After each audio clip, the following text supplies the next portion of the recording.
पतरा बाजार से लैली हम चुनरी, ओढ़े माई तो लगे बड़ी सुनरी। माई हो पतरा बाजार से लैली हम चुनरी, ओढ़े माई तो लगे बड़ी सुनरी। हो गईली अवलीन मैं 17 9 दिन करब व्रत माई के, पूजब लक्ष्मी गणेश के, सरस्वती और कार्तिक के। पूजब लक्ष्मी गणेश के, सरस्वती और कार्तिक के।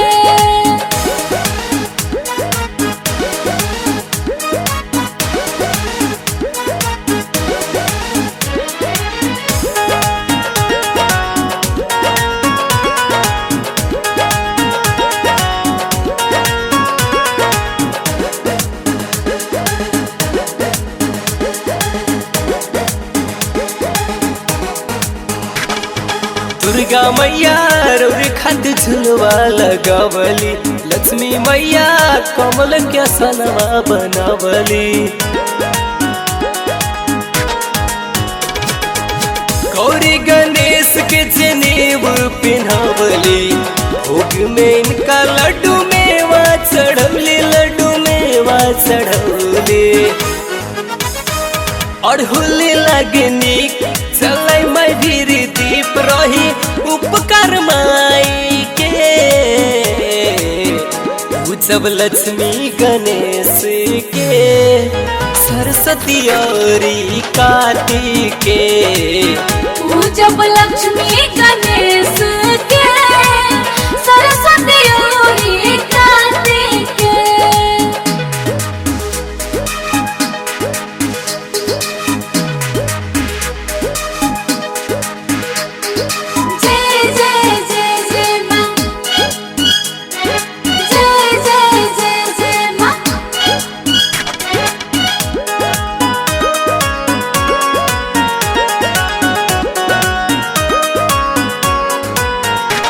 सरस्वती माई के पियरी मिठाई पसंद हो, कार्तिक जी के चंपा के फूलवा पसंद हो।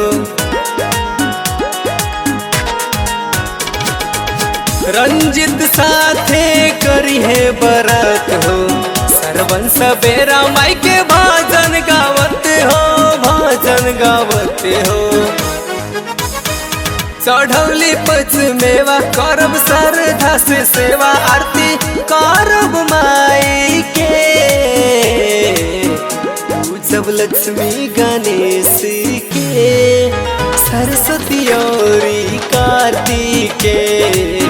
पूजब लक्ष्मी गणेश के, सरस्वती और कार्तिक के। अगर आप चाहते हैं कुमार डिजिटल चैनल के ऑडियो वीडियो सबसे पहले आप तक पहुंचे तो लाल बटन दबाकर चैनल को सब्सक्राइब करें और हाँ बेल आइकन को दबाना ना भूलें।